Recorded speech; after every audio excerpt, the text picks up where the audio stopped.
여러분 안녕하십니까? 최근 방울토마토에서 쓴맛이 나거나 먹고 구토하는 사례가 잇따르자 정부가 특정 품종에서 발생한 문제라는 조사 결과를 발표했습니다. 이후 토마토 자체를 안 먹겠다는 분위기가 늘면서 가격은 3분의 1 수준으로 폭락했는데요. 최대 주산지인 충남에서는 농민들이 멀쩡한 토마토까지 폐기해야 할 처지입니다. 김윤미 기자가 취재했습니다. 3kg 상자에 담은 방울토마토를 매일 최대 300상자씩 출하하는 논산의 한 농가. 빨갛게 잘 익은 토마토를 포장하면서도 걱정만 한가득입니다. 방울토마토를 먹은 뒤 잇따라 발생한 구토 증상이 토마틴 성분 때문이라는 정부의 발표 이후 소비가 급감했기 때문입니다. 불과 2주 전만 해도 예년보다 높았던 시세는 이제 갈아엎는 게 나을 정도로 떨어졌습니다. 먹지 말라 그래서 하루에 10,000원 이상이 떨어져 갖고 지금은 진짜 들어간 기름값, 유료비, 인건비 전혀 안 나오고 있어요. 정부 발표 직전 27,000원이었던 토마토 가격은 발표 직후부터 떨어지기 시작해 일주일 만에 9,000원, 3분의 1로 폭락했습니다. 문제가 확인된 토마토는 특정 한 개 품종. 하지만 토마토 자체를 먹지 않으려는 분위기에 멀쩡한 토마토까지 외면받고 있는 겁니다. 이 토마토가 문제 있는 것도 아닌데 왜 이 토마토가 이런 가격을 받아야 되고 날씨는 더 좋아지면서 생산량은 더 늘어나요. 지금보다 훨씬 많이 늘어나요. 그럼 앞에서 막혔는데. 특히 충남은 부여와 논산을 중심으로 전국 토마토 생산량의 20% 이상을 차지할 만큼 최대 주산지. 팔리지 못해 시장에 나가지도 못하는 토마토가 벌써 몇 톤씩 창고에 쌓였습니다. 대형 마트도 주문량을 절반 이하로 줄였고 단체 급식은 취소가 줄을 잇고 있습니다. 이렇게 쌓여있던 적이 전례가 없었는데 그래서 이제 처음으로 저희 이제 여기 출하하시는 회원분들에게 좀 당분간 출하하지 말라고 요청을 드렸습니다. 조금이라도 더 이제 과를 매달아 두라고.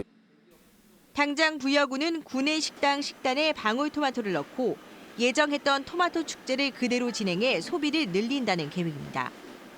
하지만 쓴맛 나면 먹지 말라는 발표만 아니라 나머지 품종에 대한 안전성 확인 등 소비 위축을 막을 대책도 정부가 내놓았어야 한다는 비판이 거셉니다.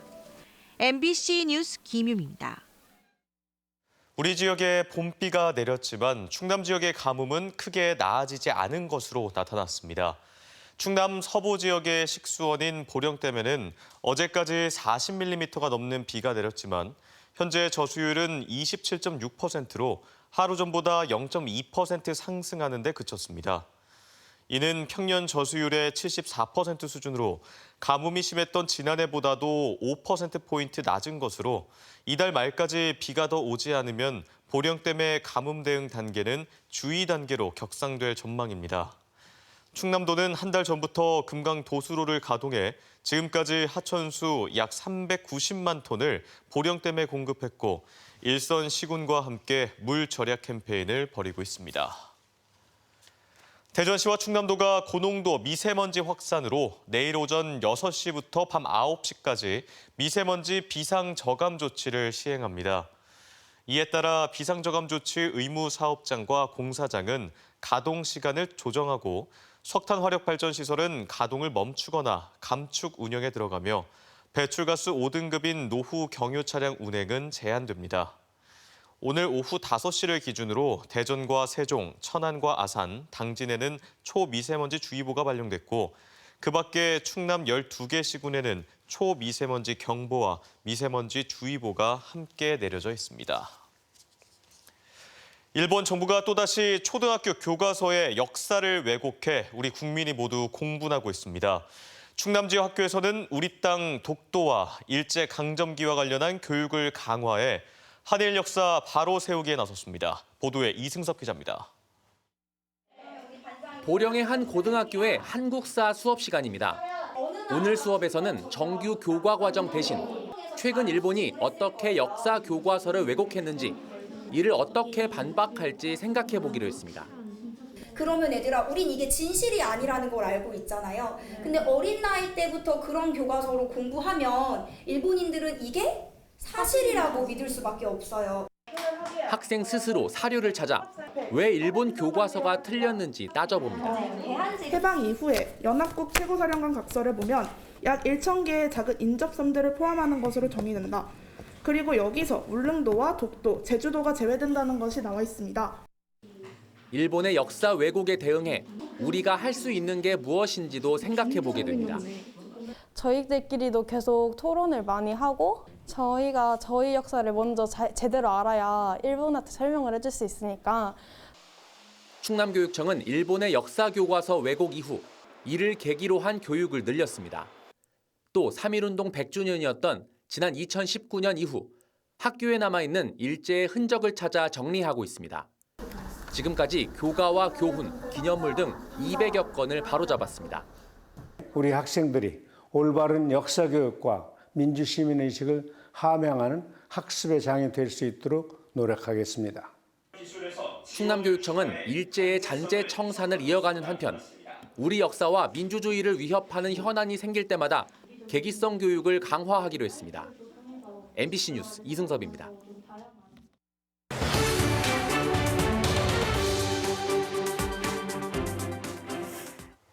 지난해 8명의 사상자가 발생한 대전 현대아울렛 화재, 그리고 올 들어 한국타이어 대전공장 화재에 이어 최근 홍성과 대전의 대형 산불까지 지역에서 대형 화재가 잇따르면서 현장에 뛰어드는 소방관들의 정신적, 신체적 건강에 대한 우려가 커지고 있습니다. 오늘은 소방관들의 고충을 집중 취재했습니다. 먼저 박선진 기자입니다. 무려 13시간 만에 큰 불이 잡힌 한국타이어 대전공장 화재. 당시 현장에는 1,000명 가까운 소방관이 투입됐고 길게는 10시간 이상 불과 사투를 벌였습니다. 장시간 매캐한 연기와 냄새에 노출된 것은 물론이고 방화복과 장갑 낀 손까지 온통 분진범벅이었습니다. 지난해 8명의 사상자를 낸 대전 현대아울렛 화재에 이어 반년새 대형 화재가 잇따르면서 화재 현장에 뛰어드는 소방관들의 건강에 대한 우려가 제기됩니다. 호흡기계로 들어갈 수도 있고 이게 피부로도 흡수가 될 수가 있습니다. 이것들이 결국은 나중에 이제 혈액암이라든지 폐암이라든지 각종 순환기계 질환과 폐질환의 원인이 될 수가 있어서 유해물질 흡입을 최대한 막기 위한 조치가 시급하지만 활동성이 보장되는 일체형 보호구 보급까진 아직 갈 길이 멉니다. 단순하게 방수용 그렇게 하고 열에 견디는 뭐 이런 정도의 피복만 있어서 그런 부분에 대해서 보완을 해서 이제 현장에서 발생되는 그런 유해물질들까지 차단할 수 있는 그런. 신체뿐 아니라 극한 상황에 놓이는 소방관들의 정신적 고통도 커지고 있습니다. 대전 소방조사 결과 지난 2020년부터 외상 후 스트레스 장애와 우울증, 수면 장애 등 정신적 고통을 호소하는 소방 공무원 수도 늘었는데 특히 지난해는 1년 전보다 1.5배 넘게 증가했습니다. 아무것도 안 보이는 상태에서 이렇게 인명 검색을 해야 되기 때문에 그 자체가 공포예요. 이렇게 옆에선 불이 나고 있고 뜨겁고 그런데 방향 감각을 잃어버리면 입구조차 알 수가 없어요. 그러면 이렇게 패닉이 오는 거죠, 그때. 소방청은 올해 소방공무원의 정신치료와 예방관리를 위해 11% 증액한 주요 사업비 65억 7천여만 원을 확정했습니다. MBC 뉴스 박선진입니다. 네, 보신 것처럼 밤낮 없이 출동해야 하는 소방관들은 대법원 판례에 휴일 식사 시간이 근무 시간으로 인정이 되는데요. 900명 가까운 대전 지역 소방관들이 이 시간을 근무 시간으로 인정받지 못했고 결국 250여 명이 받지 못한 임금을 달라며 대전시에 소송을 제기하고 나섰습니다. 어찌된 일인지 계속해서 김태욱 기자가 취재했습니다. 최근 대전 지역 소방관 250여 명이 초과 근무 수당을 받지 못했다며 대전시에 소송을 제기했습니다. 지난 2006년부터 3년간 휴일 근무 점심시간 1시간씩을 인정받지 못한 소방관들이 수당 지급을 요구한 겁니다. 수당을 받을 수 있는 교대 근무자 약 900명 소방관 가운데 3분의 1가량이 소송에 참여했습니다.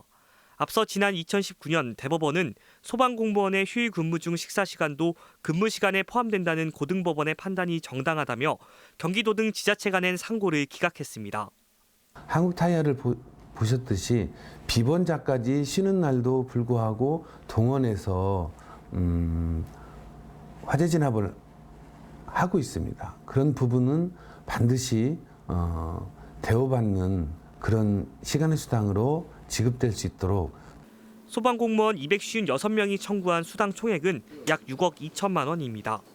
두 가지 측면에서 다 형사처벌 대상이고 지방자치단체가 일반 민간기업도 아닌 곳에서 이렇게 법조차 제대로 준수되지 않는 방식으로 그 운영을 한다라고 하는 것은 매우 심각한 문제죠.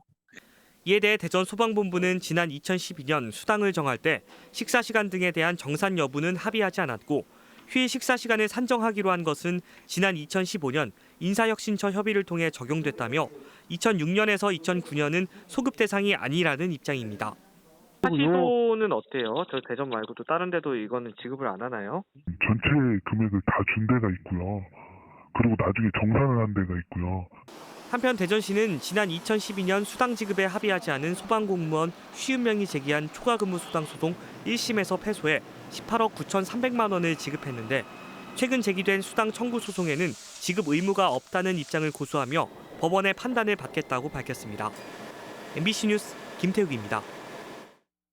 충남 공무원 노조는 보도 자료를 내고 공무원 실질 임금이 20년 동안 지속 하락하고 있다며 처우 개선을 촉구했습니다. 이들은 민관 보수 수준 실태 조사에 따르면 민간 대비 공무원 임금이 2004년 95.9%로 정점을 찍은 뒤 해마다 줄어 지난해에는 82.3%로 역대 최저를 기록했다고 밝혔습니다. 특히 경찰, 소방과 교원을 제외한 일반직 공무원은 74.6%에 불과하고 구급 공무원이 실질적으로 받는 임금은 최저임금을 밑돈다며 공직사회 사기를 위해 급여 수준을 민간의 90%까지 인상해야 한다고 주장했습니다.